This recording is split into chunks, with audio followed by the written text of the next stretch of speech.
Thanks for watching My 9 KBJR Digital Channel 6.2. Live from the Northlands News Center, this is News Center at 10. Charges have been filed against the suspect involved in a murder in Duluth Central Hillside.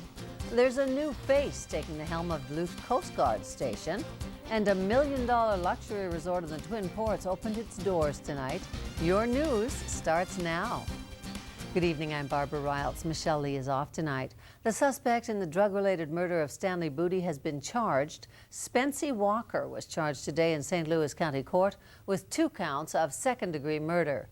Booty was shot in the back during a drug deal in his apartment. He died the next day after 5 hours in surgery.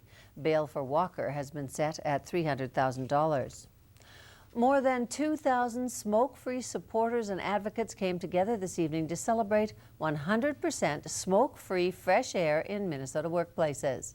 Minnesota Representative Tom Huntley threw the ceremonial first pitch at tonight's game in celebration of the anniversary of the passage of the workplace smoking ban. As of this morning, there's a new officer in charge at the helm of Coast Guard Station Group Duluth. Master Chief Tom Wilson was relieved by Senior Chief Chris Wisson at a change of command ceremony on Park Point.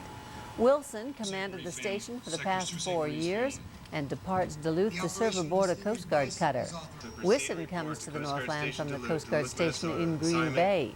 The DNR Border Patrol and members of the Coast Guard from the region all took part in wishing both men well at the ceremony.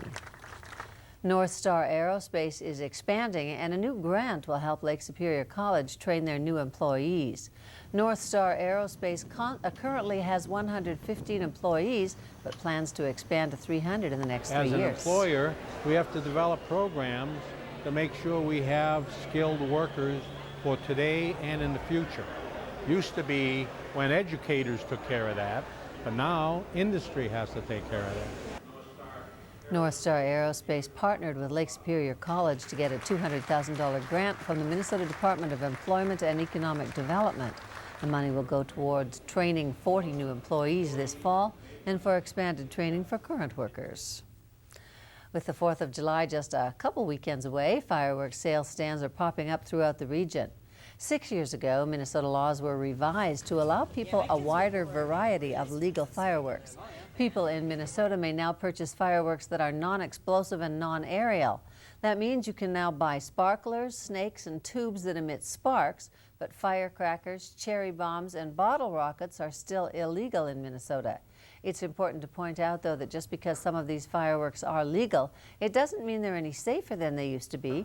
Brenda Greenlee sells fireworks in Duluth and has some advice for 4th of July fireworks fanatics. Read the label. Most of them say light and stand back, you know, so get out of the way. Light it and get out of the way. You know, don't fool around with them. Play with fire, you're bound to get burnt, so. According to Minnesota law, you have to be 18 to buy any sort of fireworks. Wisconsin has many of the same regulations. One thing in the country experiencing the opposite of inflation is the price of homes. These inflated costs have led to a record number of foreclosures. And the people losing their homes aren't the only ones suffering, as Chris Jansing reports. At Furry Tail Farm outside of Seattle, a heartbreaking phenomenon is playing out. Foreclosure, foreclosure, foreclosure. Pets given up by owners who have lost their homes to foreclosure. You take as many as you can and you do the best you can and you cry yourself to sleep every night over the ones you couldn't take. All right, guys, now no paws, just mouths. In 30 years of rescuing animals, Susanna Sloan has never experienced anything like this. Not just dogs and cats, but horses, pigs, goats. So many, she has to turn away 3 out of 4 animals. It is a national tragedy. Come on, Tick. Come on. Melia Kaplan has been rescuing animals for 15 years in California. Now she's opened a hotline for homeowners facing foreclosure.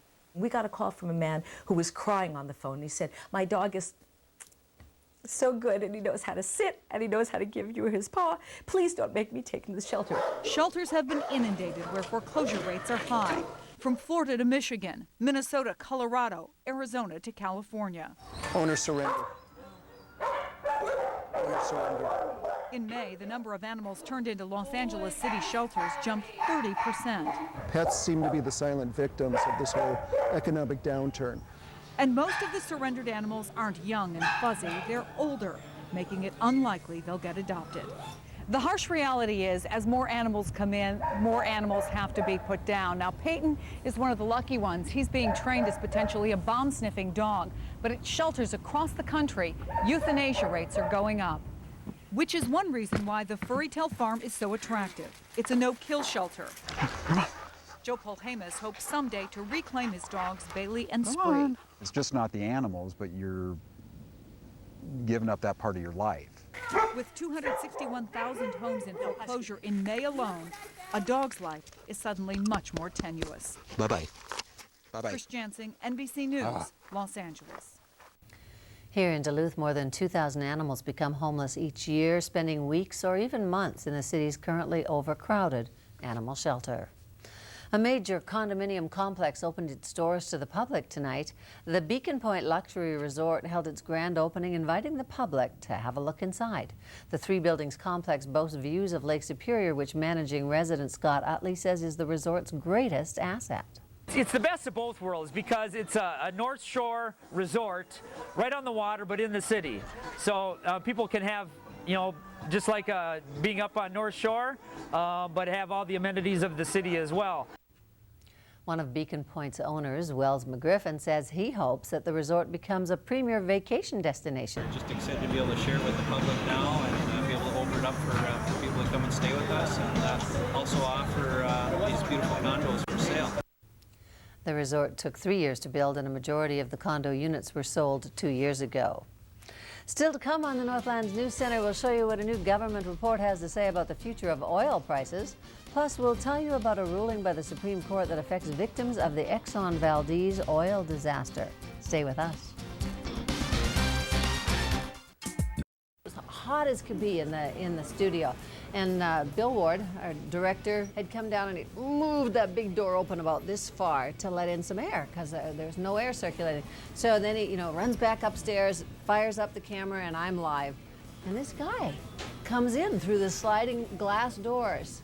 It's dark outside, so he comes in, squeezes in through the sliding glass doors, takes a look at me and walks through the studio looking around. And meanwhile, I'm live. I'm continuing to talk. And then, and nobody knew he was there. I was all alone in the studio. Comes over and he puts his face in front of the camera and he looks like this in the camera. First time I direct, all this time I'm reading, I don't know what to do. I'm just continuing with the show. I hear this. He runs down the stairs as fast as he can, takes hold of the guy. Meanwhile, I keep reading, takes hold of the guy by the arm, takes him back out. Guy walks out peacefully, back out, puts him out the door and slides the door, goes back upstairs. We finish the show.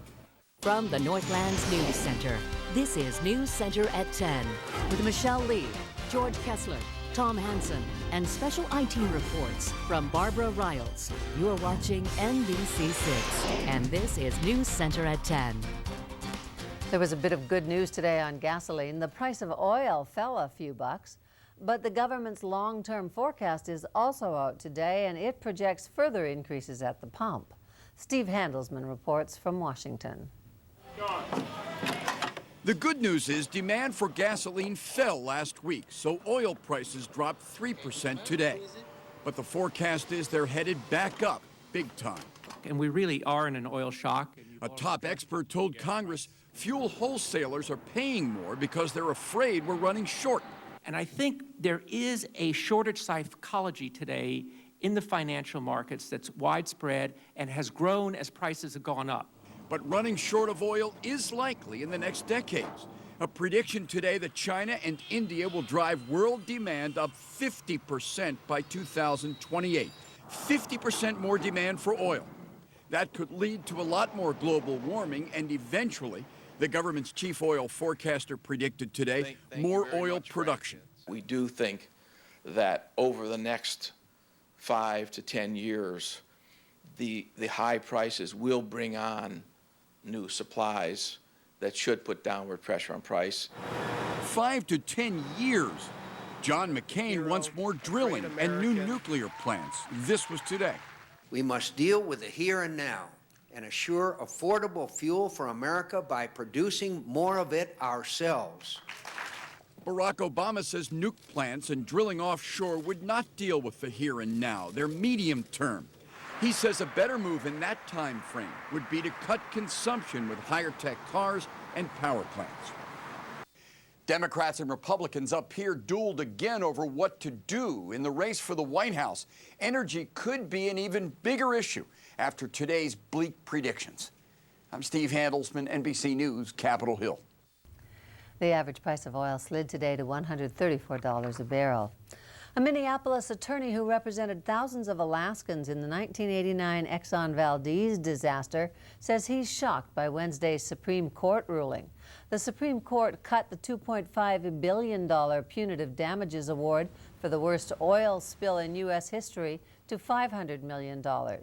Justice David Sutter wrote for the court that punitive damages may not exceed what the company already paid to compensate victims for economic losses. The Minneapolis law firm of Faegre and Benson represented the single largest group of the roughly 32,000 plaintiffs in the case. The lead trial attorney in the case, Brian O'Neill, says now those Alaskans won't get the money they deserve. George is in next with our forecast and a look at our chance for rain over the next few days. Stay tuned.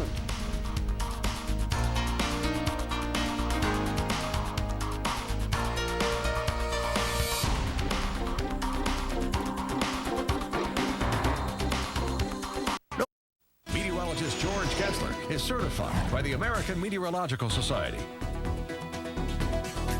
Scattered rain showers over the next few days. Yep, we had some around tonight. They, for the most part, settled down. There might be a sprinkle left, and that's it. But once the sun's down, shuts off the heating, and the front's through. And then we get a nice little break tomorrow. But then starting tomorrow night into Friday, the activity starts up again. Oh well. Hey, otherwise I get bored. We got to have something to do. Take a look. Here's the satellite and radar combination. Again, the storms that we had earlier have, for the most part, snuffed it, as my delightful Welsh mother would say. But the other storms are already gathering down in the southwestern part of South Dakota. But that little bubble of high pressure that's covering most of the Dakotas, I believe, is our future. And we are going to have ourselves a very nice Thursday. The humidity will be a little bit less. The temperatures will be slightly cooler. And I think there will be a lot of smiles around the Northland, especially on the faces of those visitors who are now beginning to flood into town. Look at these readings across the region. 68 now, International Falls and Ely. 61 Silver Bay. 63 in Grand Marais. A little influence from the lake there. Meanwhile, to the south, 71 in Hayward. They're balmy and almost a little hot this afternoon, but their temperatures have come back a little bit. 64 in Aiken, 72 though right now in Grand Rapids. This is what we have. The front has eased on by. Earlier today, we had winds out of the southwest and even at times a little bit out of the southeast right along the North Shore, which kept temperatures cooler for a time, but they now flopped over into the west. Although the funny thing is that our temperatures are doing this routine downtown, because when the winds are strong enough, they push the lake air out. When the winds slacken off, well, then the lake air flows back in. So we've seen our temperatures porpoising over the last few hours down in Canal Park. It's 55, you can see in the corner of your screen at this point, but it was up to 70-some just an hour ago. 7 miles an hour due west, 7 miles an hour northwest in Hibbing, a sure indicator that the front is through. And there's an irony there that we have a cold front rather going through and causing warmer temperatures. Just a little something to chew on there as you head to sleep tonight. Down to the south, it is hot, but it's not terrible. It's exactly where it should be. In fact, the entire nation is really enjoying very normal weather. And the reason why is because the jet stream's going straight from west to east, which means that you don't have anything extraordinary on either side of it, which is fine. You don't have really cold, you don't have really warm, and you don't have huge storm systems either. You need the jet stream to really be bent out of whack to get those massive rain producers. It's not to say we don't have any activity out there. We do. Some very heavy showers and thunderstorms breaking out across Iowa, the last place on earth that needs them. Also beginning to see them collect themselves in the foothills of the Rockies. There's an area of energy just moving on to the west coast that will collect this, and the whole mass will get on together and start heading for us on Friday. There's that batch of storms roaring now through the eastern parts of Iowa. That'll head off into Illinois. Corn country is going to take another hit. They do not need to see any more rainfall. It's decidedly not good for the crops to get too much moisture. On Friday, that storm I was discussing will be wrapping itself up. Cooler air coming in behind it, and certainly the weekend is going to be on the chilly side. We'll preview that for you when we come back right after this. When you can look back 10, 20,